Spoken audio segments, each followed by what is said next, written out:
حضرت مالک بن دینار نے توبہ کی انہوں نے. کس طرح؟ فرماتے میں نشے کا عادی تھا. کسی نے مجھے کہا کہ بطور دوائی شراب پی لو تو میں نے پی لی. نشے کا عادی تھا, شراب پیتا تھا. اللہ تعالیٰ نے بڑی منتوں اور کوششوں کے بعد, منتوں کے بعد ایک بیٹی عطا فرمائی. وہ بھی 2.5-3 سال کی ہوئی تو پردہ کر گئی. کہتے میں اس کی قبر پہ بیٹھ کے گھنٹوں روتا. شراب کا عادی تھا. ایک دن سویا تو خواب دیکھتا ہوں کہ میرے پیچھے ایک بڑا سانپ لگ گیا, اور سانپ جب منہ کھولتا ہے تو انگارہ نکلتا ہے. میں پھر دعا کرتا ہوں اللہ ہمیں معاف فرمائے, اللہ ہم سے درگزر. میں کچھ قبرستانوں میں جاتا ہوں تو میں سانپ بچھو پھرتے ہوئے دیکھتا ہوں تو ڈر آتا ہے کہ ہم یہاں آنے والے ہیں. یہ لوگ کہہ رہے ہیں کہ تمہاری تیاری ہے, کسی وقت بھی اعلان ہو جائے گا کہ چلو بھائی چلو, فلاں صاحب کا جنازہ ہے, اٹھو. لوگ کہتے ہیں جلدی کرو, اور ایک کونے میں ایک شخص یہ بھی کہتا ہے کہ دیگ بھی رکھ لو, مہمان بڑے جمع ہو گئے. اور ایک کونے میں لوگ یہ بھی کہتے ہیں کہ برف ٹھنڈی لے آؤ, لوگوں نے پانی بھی پینا. پہلے اعلان ہوتا ہے کہ فلاں فوت ہو گیا, پھر اعلان ہوتا ہے جنازے کا ٹائم ہو گیا, پھر اعلان ہوتا ہے جنازہ اٹھایا جائے گا, اور پھر بات ختم ہو جاتی ہے. پھر کل من علیہ فان, پھر کوئی نہیں پوچھنے آتا. ختم ہو گئے, قصہ ہی ختم ہو گیا. ان لوگوں کی کہانی مٹ گئی, ختم ہو گئے. بڑے بڑے کج کلا, کوئی پوچھنے والا نہیں. موت کا راج ہے موت کا راج. موت راج کرتی ہے بس, اور کسی کا راج نہیں. وہ راج کرتی ہے, جدھر جاتی ہے اسی کا راج ہے, راج کر رہی ہے. تو حضرت مالک بن دینار کہتے ہیں قبرستان میں نے دیکھا, میں خواب دیکھتا ہوں بڑا اژدہا, اس کے منہ کے اندر آگ میرا پیچھا کر رہا ہے. کہتے میں خواب دیکھ رہا ہوں. میں دوڑا, لیکن وہ اژدہا جب میں دوڑا تو میرے آگے آ کے کھڑا ہو گیا. میں مشرق کو دوڑا تو وہاں بھی آ گیا, مغرب کو دوڑا تو وہاں بھی آ گیا. جناب مالک بن دینار کہتے ہیں ایک بوڑھا شخص کمزور مجھے بچانے آیا, پر اس اژدہا نے پھونک ماری تو وہ بوڑھا آدمی دور جا گرا. کہتے میں چیختا تھا, چلاتا تھا. ایک پہاڑی پہ میں بھاگا گیا تو وہاں مجھے میری بیٹی ملی, مجھے فوت ہو گئی. وہ اس اژدہے کے آگے اس نے یوں ہاتھ کیا تو اژدہا پیچھے بھاگ گیا. میں نے بیٹی کو گود میں اٹھایا, میں نے کہا بیٹی یہ کون تھا؟ کہنے لگی ابا یہ تیرا برا عمل تھا, یہ تیرا برا عمل تھا, یہ تجھے کھا جاتا اگر میں نہ ہوتی. تو کہا یہ بوڑھا جو مجھے بچانے آیا یہ کون تھا؟ کہا یہ تیرا اچھا عمل تھا, پر کمزور بڑا تھا, تھوڑا تھا, یہ تیرے برے عمل کا مقابلہ کرنے کی ہمت نہیں رکھتا تھا. حضرت مالک بن دینار کہتے ہیں میری بیٹی نے خواب میں میری داڑھی پکڑ لی اور کہنے لگی ابا میں چاہتی ہوں تو صحیح ہو جا, ایسا نہ ہو کہ پھر تیرے پیچھے یہ اژدہا لگ جائے. حضرت مالک بن دینار کہتے ہیں جب میں سو کے اٹھا تو میری داڑھی آنسوؤں سے بھری ہوئی تھی. پھر اس کے بعد میں نے توبہ کی, اس طرح کی توبہ کی کہ پھر میں نے کوشش کی کہ دوبارہ میں اپنے رب کی نافرمانی نہ کروں. حضرت عبداللہ ابن عباس فرماتے تھے جو دنیا میں ہنس ہنس کے گناہ کرتے ہیں نا,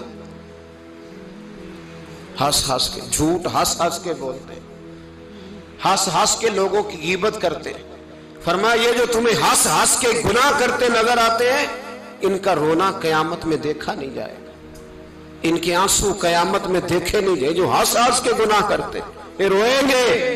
فَلْيَضْحَكُوا قَلِيلًا وَلْيَبْكُوا كَثِيرًا, رب فرماتا ہے زیادہ رویا کرو کم ہنسا کرو. نبی پاک علیہ السلام روتے تو صحابہ کہتے حضور آپ اتنا کیوں روتے ہیں؟ تو محبوب فرماتے جو میں جانتا ہوں وہ تم نہیں جانتے. بھائیو قبروں میں اکیلے جانا ہے, کبھی غور کرنا اکیلے, کوئی بندہ ساتھ حساب دینے نہیں جائے گا. اماں بڑا پیار کرتی ہے لیکن قبر میں کبھی کوئی ماں بھی ساتھ دفن نہیں ہوتی. اپنا اپنا حساب دینا, مشکل وقت ہے, حساب کر لینا چاہیے, تیاری کر کے رکھنی چاہیے. گناہ اگر یہاں ہماری زندگی کو تنگ کریں گے تو وہاں بھی ہمارے لیے مشکلات پیدا کریں. نبی کریم علیہ السلام نے فرمایا ہے کہ اللہ بڑا مہربان ہے, اللہ بڑا کریم ہے, اللہ بڑا ستار ہے. اور یاد رکھو جب کوئی اس کی ریٹ کو چیلنج کرے, جب کوئی اس کے قانون کو توڑے, جب کوئی اللہ کی اعلانیہ نافرمانی کرے, پھر رب کریم کی غیرت کو, اس کے عدل کو جوش آتا ہے. توبہ کرے سچی, مسجد کی حاضری دیں پابندی کے ساتھ۔ میری آپ سے ہمیشہ یہ گزارش رہتی ہے کہ مسجد کی حاضری پابندی سے دیں۔ میں اپیل کرتا ہوں داڑھی رکھ لیں، یہ میرے نبی کا طریقہ ہے صلی اللہ تعالی علیہ۔ واپس آ جائیں، ہماری بقا نہ ہمارے دین میں ہے، کوئی نہیں ہمیں رکھے گا، کوئی نہیں رکھے گا، کوئی نہیں۔ میرا ایک دوست رات بتا رہا تھا کہ سعودی عرب میں ایک شخص نے 30 سال محنت کی، تو جب وہ مرا ہے وہیں اس کے گھر میں فون کیا تو اس کے گھر والوں نے کہا جناب آپ کو مشکل ہوگی ڈیڈ باڈی بھیجنے میں، وہیں دفن کر دیں، ہاں اگر اس کا کوئی پیسہ ہے تو وہ ذرا اکاؤنٹ میں بھیج دیں، بچیوں کو ضرورت ہے۔ او بھائی تو اکیلا جائے گا، تیرے لیے مشکل ہو جائے۔ اپنے بھی ساتھ یقین کریں، بچے دعائیں کرانے آتے ہیں، کہتے ہیں حضرت جی دعا کریں اللہ اماں کی سختی معاف کر دے۔ اس کا مطلب کیا ہے کہ اماں اب جائے، اب ہمارا نمبر آئے۔ بچے تو انتظار کر رہے ہیں کہ ابا جائے اور گدی پہ ہمارا نمبر آئے، تیاری ہے۔ اکیلے جانا ہے، اکیلے، سخت سا مرحلہ ہے، اکیلے سارا کچھ فیس کرنا۔ آج توبہ کریں، وہاں کے کیڑے یہاں رہ کے ماریں، اپنے ساتھ ظلم نہ کریں۔ ہم اس قابل نہیں کہ وہاں جا کے مقابلہ کر سکیں۔ بچیں، اپنے آپ کو محفوظ کریں، بچائیں، حساب اپنا اپنا دینا ہے۔ کسی باپ نے اگر اپنے بچوں کو حرام کھلایا تو بچے تو نہیں کہہ رہے تھے نا کہ حرام لے کے آ، تو باپ نے حساب دینا، والد نے۔ لہٰذا مہربانی فرمائیں، اپنے اوپر رحم کھائیں، اپنے آپ کو سنواریں۔ آج جمعۃ الوداع ہے، توبہ کریں، اللہ کے نیک بندوں کی صحبت میں بیٹھا کریں، اچھی باتیں سنا کریں تاکہ دل نرم رہے۔ ان جگہوں سے بچیں جو گناہ کی طرف لے کے جاتی، ظلم سے، زیادتی سے، جبر سے بچیں۔ اپنے آپ کو اپنے رب کریم کی بارگاہ میں جھکا دیں۔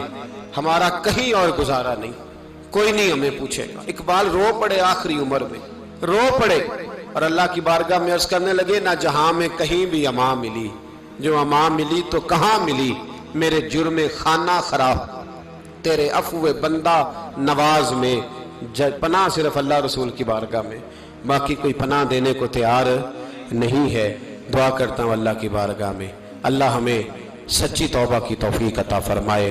آخر دعوانا ان الحمدللہ۔